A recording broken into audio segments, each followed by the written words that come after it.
Welcome to the Association 100 podcast. The A100 podcast is an extension of our Association 100 bi-monthly newsletter that focuses on best practices, top trends, helpful ideas, and smart strategies and tactics that work in the world of associations. The podcast will feature meaningful conversations with association professionals across the country, taking a deeper dive into trending topics, offering insights that both inform and inspire. Welcome back to the A100 podcast. I'm Colleen Gallagher, and I'm joined by my co-host, Meghan Henning.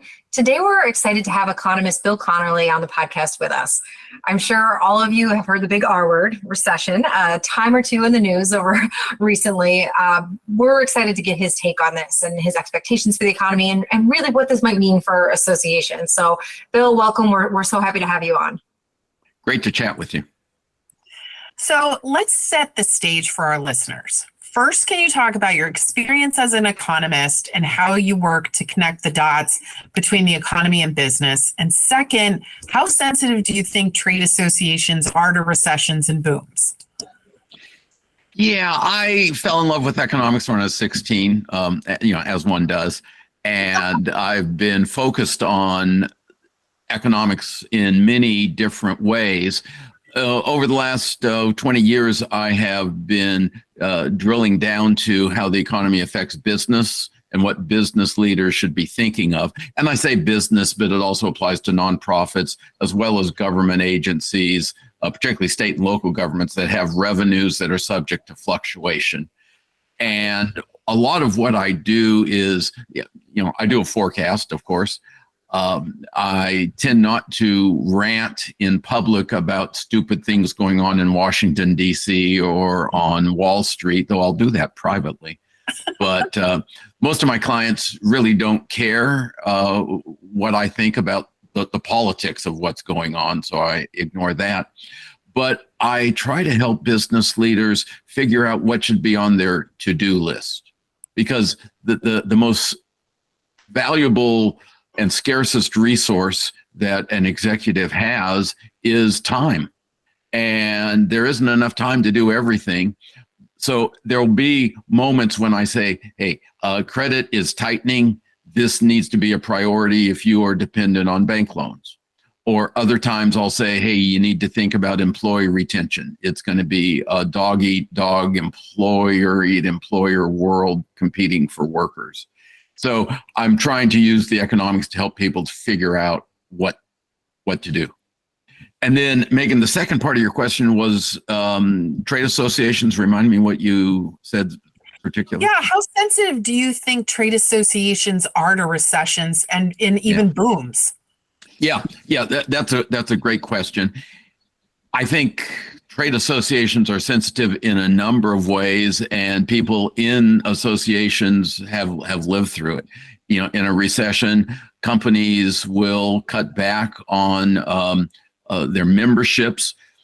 Typically, when I talk to people who are at, say, a convention, I'll find some of the people are at the convention every year without fail, but for others, it's kind of a secondary issue.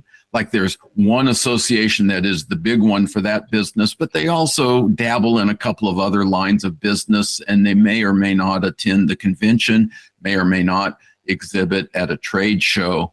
So I think a typical association will have some members who are rock solid, steady, and others who come and go with the economy, boom or bust. And adding to that sensitivity is the potential for consolidation within associations. We've seen that where some industry would have had a state association in every state, now maybe 3 or 5 states have joined together, and that affects them. And consolidation within an industry. In banking, there used to be like 14,000 banks or 12,000 banks. And now there are 4,000 banks, which means fewer dues paying members. So that's another way associations are affected. And then the last thing, and then I'll shut up and let you talk a little bit, is some associations get information about, how their revenues are going with a significant time lag. So at the easy extreme, if you're running a restaurant, at the end of the day, you can look at your cash register receipts and see what you sold.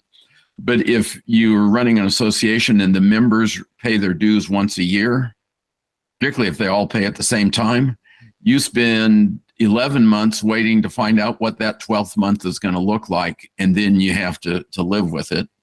Or you have one expo, trade show a year, So there's a lot of uncertainty in some of the associations depending upon their revenue model.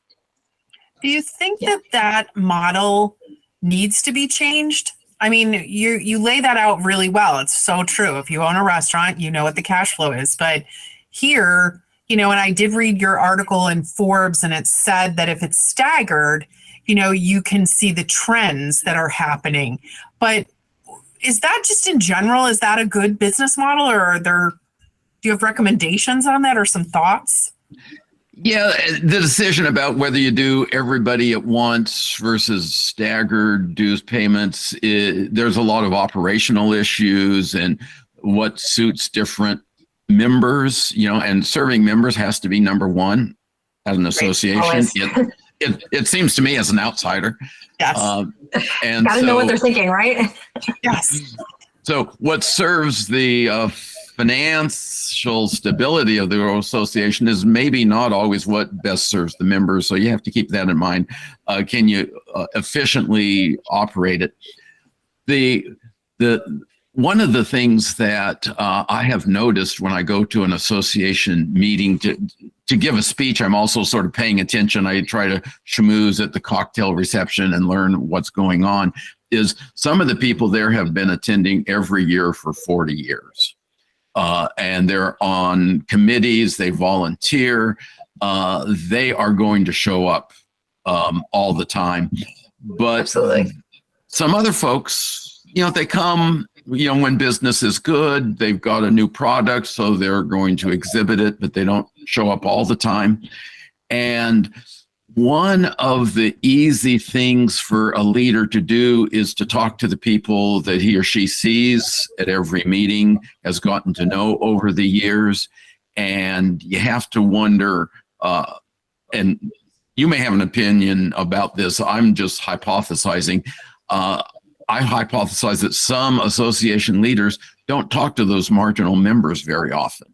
The people who come one year don't come another year, and would benefit from reaching out to them because they're not on the board, they're not on the committees, reaching out to them and saying, hey, tell me how is business?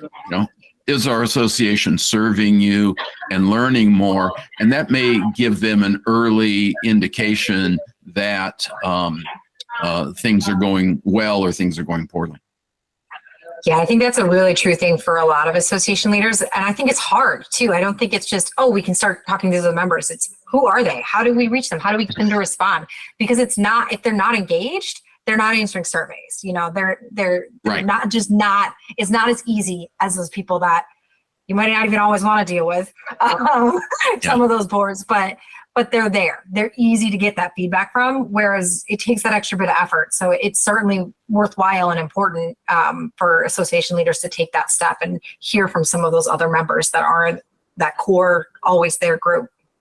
Yeah, I'm on the board of directors of a charitable nonprofit, and the CEO had a great idea. We have some younger staff members, and the CEO makes phone calls to the big donors to thank them, and everybody gets a letter. But he started having the young staff members call the middle-sized and small donors and just have a 10-minute call to thank them. And the staff members learned a lot about the donors, and then the donors were very happy. So that's something that some associations might be able to do, is spread the communications and tell people, hey, let's spend 30 or 60 minutes just making calls to some random members who are not the diehard attendees. I love that. I also think it's a great exercise for those younger employees who probably don't ever talk on the phone. Yeah, absolutely. And I'm not going to criticize those younger employees, but yeah, just talking to people. Maybe I'm just old, but I think talking to people, you learn a lot. It's Absolutely. amazing. Yeah, you really do. And you just connect in a different way. And you might actually build that engagement among some people that aren't as engaged because now they're excited. They're they want my opinion. They want to hear from me. I should do more. How can I get more involved? Yeah, exactly, Colleen. I think that actually happens a lot. Yeah. So I'm curious, you mentioned how, recessions can impact associations for sure and how difficult it can be. A lot of associations just were rocked by COVID, especially those that relied solely on trade association expos and meetings for their key revenue. And I do feel though that a lot adapted and came up with some new creative solutions, had different ways of offering things. So do you think that's made them more resilient and more prepared for future recessions? Or do you think we'll see some of the same issues and problems that typically happen? Well, people do learn, but we get new generations coming through who've not gone through that learning experience. So the best lessons in life have to be relearned many times. And on the trade show, I was working with one of my consulting clients, and we just got to chatting about them going to trade shows to sell their products, and they did fine in the first year or two of the pandemic without the big things, but it turned out they were coasting. If you ride a bicycle, you pedal and then you get to coast. Well, I think what happens if you don't show up at the trade shows is you're coasting.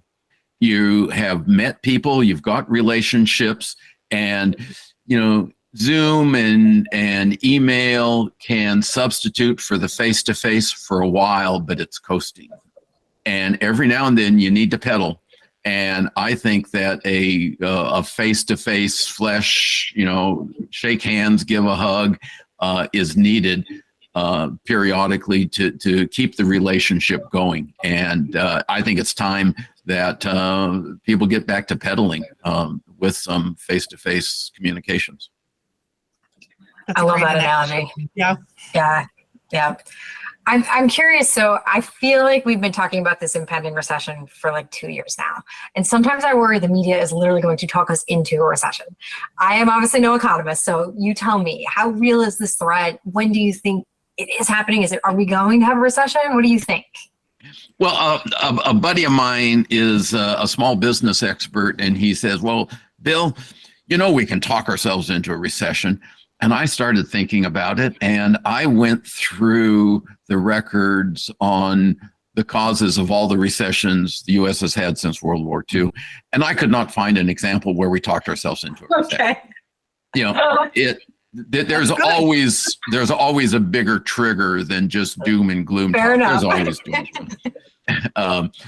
When I started giving public presentations about the economic outlook, I envisioned that people would walk out either optimistic or pessimistic based on whether my presentation was optimistic or pessimistic. And what I learned after, chatting with people at cocktail receptions is some people are optimistic and some people are pessimistic, and what the economist says doesn't make a bit of difference. The salespeople are always optimistic. The finance people tend to be pessimistic, and there are exceptions to that. But, anyway, as far as this recession goes, we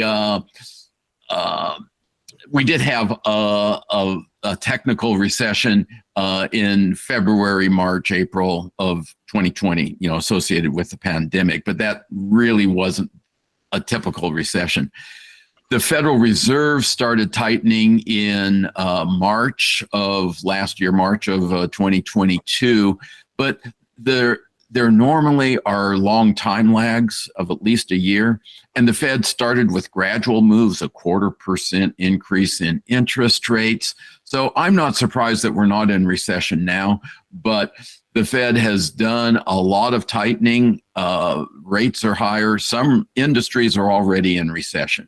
If you are a realtor, selling homes, you're in recession right now. Or you're an escrow agent, a mortgage broker, you're in recession right now. And the good news for those people is that they'll come out of recession sooner than the rest. And I think the downturn is going to spread. It begins with interest rate sensitive industries. Home sales are the first, but non-residential construction, multifamily construction, they have longer lead times because they're bigger projects, but they will go into a recession.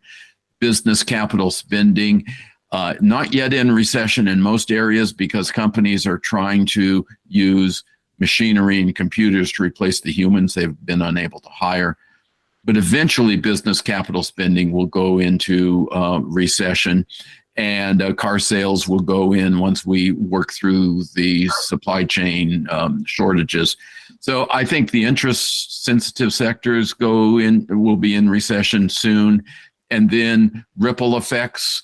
Consumers have to cut back on spending they'll cut back on spending on clothing and travel, discretionary spending. So yeah, I believe the recession is coming. I think it will start in late 2023 or early 2024 and not be nearly as bad as 2008, 2009, but I think a recession is coming. In terms of that, is there a way for an association executive to handle their risk, from this, like internally? Is there a way for them to be able to, I guess, insulate, I don't know if that's the right word, from the recession?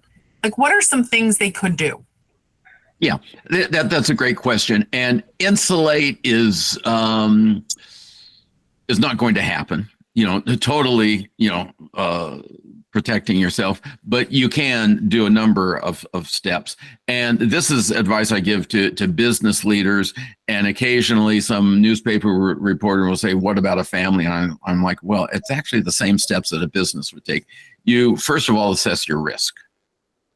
And some sectors of the economy are much more sensitive to recession. Construction, I mentioned that is historically very volatile, boom and bust. So trade associations or professional associations that serve those, construction occupations are probably being affected now. But things like healthcare, I can look at a chart on healthcare revenue, healthcare employment, and I can't find a recession. It's like, hey, I'm an economist. I know there was a recession in this period, but I don't see it in the healthcare services data. Right. So if you're in certain sectors, you're going to be immune. The business people I talk to tend to be overly optimistic that, my business is recession proof.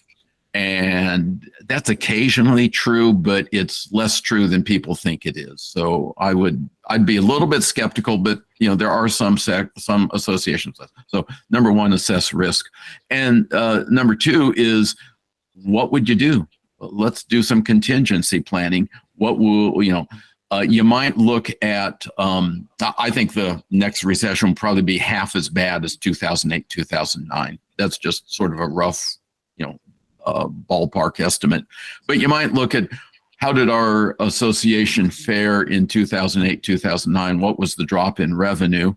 If you lost 20% of your revenue, then say, okay, maybe it's only 10% this time around.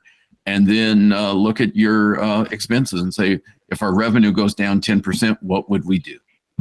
And maybe staff cut, maybe outside services, who knows? Every organization's a little bit different. But think about, what are the steps you'd take? Think about, what are the triggers that would lead you to say, okay, this is having an impact. We don't have the full impact yet, but we know enough to do that. And I really strongly recommend the advanced contingency planning, because if you do it ahead of time, you have two big advantages. One is you'll probably take action faster if you've already thought it through. And, it's not rocket scientist. It really, in an hour or two, the leadership team at an association can figure out what would be the steps in the contingency plan. So, are you saving an hour or two?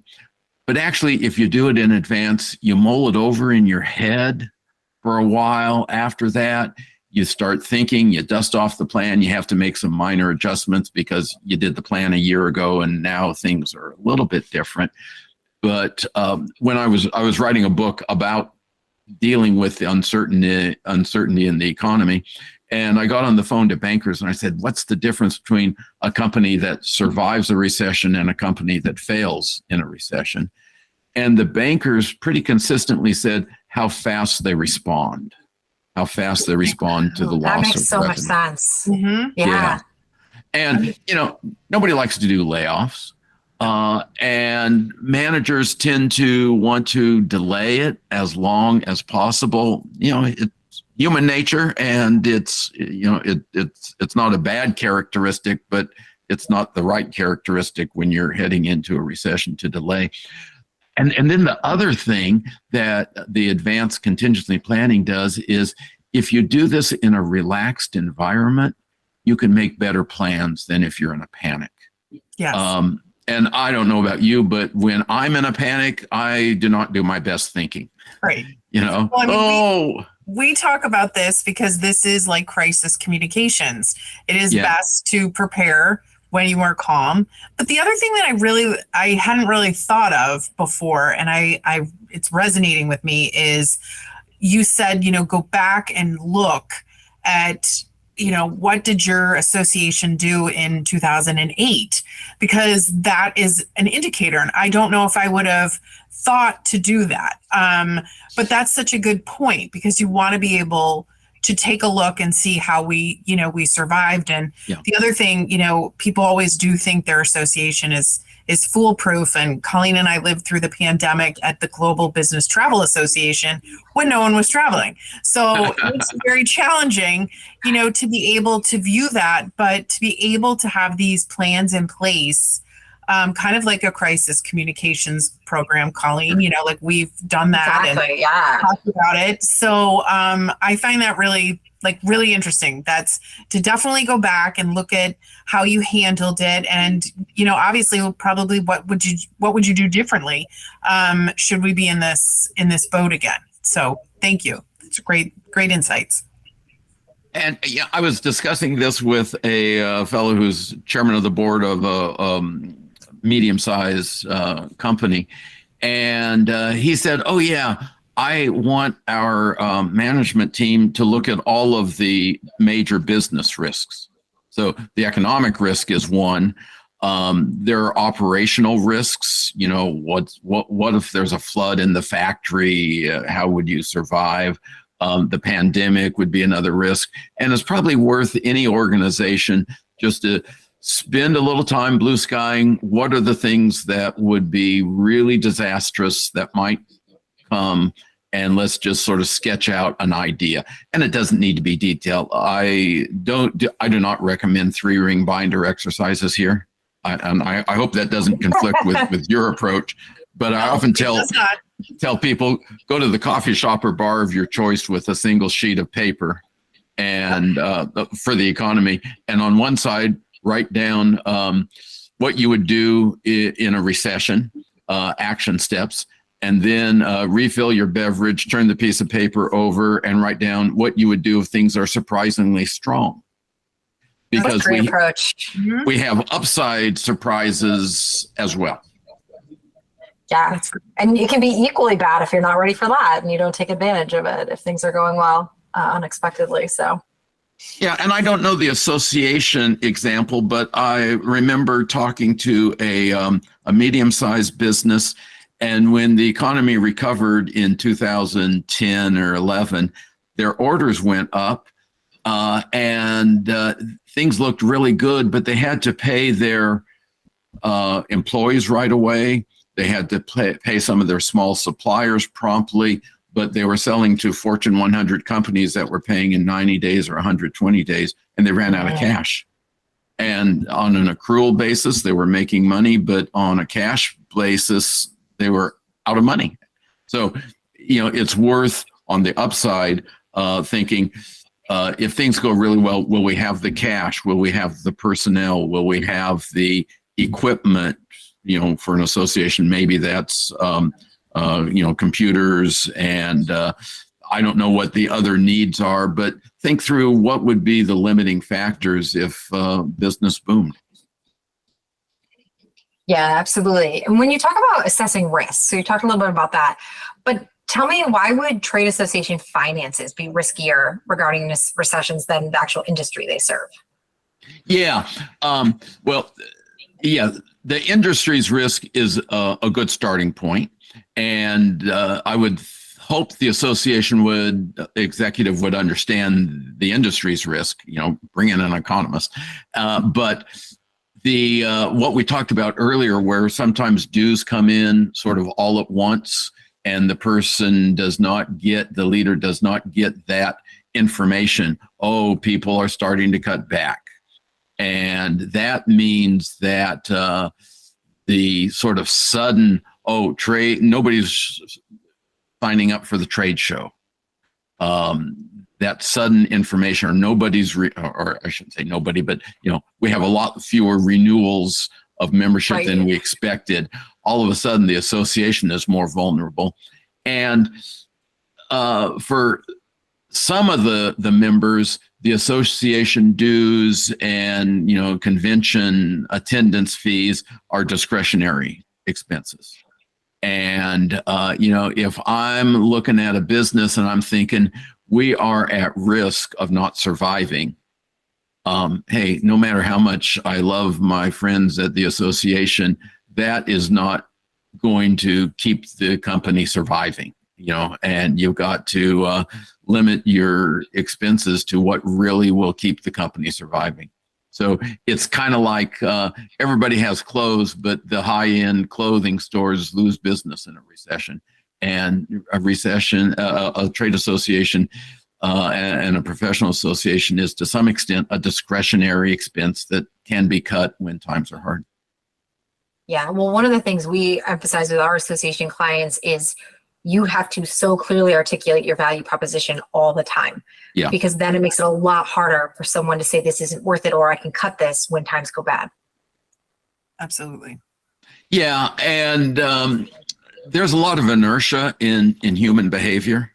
I've been doing this. I've been going to the convention every year. I love it. And I go to the winter meeting in Palm Beach or Phoenix, and I really like it. But when something big happens, that inertia is broken. And so reminding people why they were going to those conventions, twice a year is important. And, maybe communicating that it's even more important in a recession to be in touch with people. You can probably make up, I don't know, it depends on the association, but you can probably make up a good marketing line about why, even in a downtime, the association is more important. Absolutely. Well, most associations do that, the ones that are doing things right. And they say, this is why you need us now more than ever. Right. Yeah. Yes. Good. I just want to go back to one other thing that you mentioned. You had talked about, consolidation and mergers and stuff like that. And I also saw that you had written an article in Forbes about it. That mergers over the past decade and the possibility of a recession triggering more. Can you just go into that a little bit more, your thoughts on that? Because I thought that was very interesting. Yeah, I've seen it a lot in banking and credit unions. And I know it's happening in some other sectors where the industry consolidates. So all of a sudden, the Oregon Bankers Association, as an example, has fewer members now than they had, 20 years ago. And other states, nearby states, are seeing the same thing. So they're like, oh, we've got this overhead of running an association. Can we spread it over? And so in a number of areas, neighboring states associations merge with one another, spread the overhead, downsize relative to what all of those state associations had. And there's also some consolidation within other industries. I know some manufacturing sectors. In some cases, it's the industry is consolidating. A few big companies, some foreign major companies are now dominating the market. We used to make a lot of our hardwood plywood in this country, and now over half of it's imported. So, that changes what your local association is going to be doing. And as a result, you get fewer members. And if you have fewer members but the same overhead of running the association, what do you do? Yeah, absolutely. There's also industrial change. I say industrial very broadly, just change in the nature of services. We have industries that didn't exist 10 years ago. Fintech has changed a tremendous amount. AI now, there are a lot of businesses doing AI-related business applications. And so when you get old industries shrinking and new industries growing, there's turmoil. And I don't know what the new associations opening up are. There ought to be some new associations with all the new stuff going on, but that means that there won't be room for both the old and the new. Right. Well, these are some really great insights on what is a very important topic and on the minds of a lot of association professionals listening. So we really appreciate, everything you have to offer here. But before we let you go today, we like to end all of our podcasts with a lightning round to let our listeners get to know you a little better. So we'll start with a very easy question. Tell us where you grew up. Lakewood, California, a suburb of Los Angeles. All right. West Coast. If you won the lottery tomorrow, would you still work? Yes. And I'm actually at a point where I could retire, but if I retired, I'd get up and want to check the economic news, the financial news. I'd want to form an opinion and I'd want to share it with somebody. So I might as well keep working because that's what I do. But I have stopped taking boring business. So if you're boring, don't reach out to me. There we go. I like that philosophy. That's awesome. All right. Well, what's your favorite movie or TV show? Oh, favorite movie or TV show? West Wing is probably the number one. I wasn't always aligned with the politics on that, but they just did such great drama. And, one of the things that I was talking with my son about recently is they would occasionally have a viewpoint that was not consistent with the liberal administration, and they would sort of describe the conservative position very, very well. And I'm like, we need more of this where people sort of understand each other. And so that's the West Wing brought understanding of rather than just sort of beating each other around the head. Yes. Agreed. I love West Wing so much. I credit that with why I ended up in the DC area. So I was, when I was in college, I decided to go straight to grad school after college because I was majoring in journalism and it just didn't want to work for a dying paper in the middle of nowhere. So I decided to go into PR, but at the time I was watching West Wing repeats like nonstop and just obsessed with it. And so I was like, oh, I'm going to be a political speechwriter. This will be amazing. Luckily I had a professor that said, well, before you just go into something very niche, maybe look into PR as a little broader. So I ended up at American University and their public communication program. And I always joke that West Wing has got me down here. I have never left since I've been down this way. Awesome. Well, dogs or cats? Oh, dogs. We don't actually have pets. I raised 2 kids, and that's as much responsibility as I can handle. That's great. Too funny. And then what is something you miss from the pre-pandemic days? I spend a fair amount of my time just sort of sitting at my desk looking at numbers. And the relief for that is going out and, whether it's speaking or just having coffee with somebody face to face. I want to do more of that. Like I said, when I go out to give a speech on the economic outlook, my favorite part of that is not being on the platform. It's the cocktail reception. and talking to people, hey, what's going on in your business? And then I'll learn things that I recycle to the next speech I give. And I'll say to a group of bankers, hey, let me tell you what the folks in the adhesives and sealants industry are doing about this. And they think it's really a lot of wisdom to get something from another industry. But for me, it's just interesting. And like I say, I do not do dull and boring. So I want that personal conversation, or at least Zoom, in order to learn more and be interested. That's great. Awesome. I love it. Well, Bill, thanks so much. We loved having you on the podcast today. Great chatting with you both. Thank you. And that's a wrap on today's episode.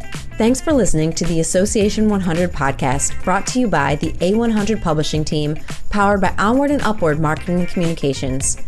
You can subscribe to the Association 100 podcast on Spotify, Apple Podcasts, Google Podcasts, and all of your favorite podcast listening apps so you'll never miss out. Or listen via our website at theassociation100.com. Follow us on Twitter at Association100. That's Association100 for all the latest insights and trends impacting the world of associations. Thanks for tuning in.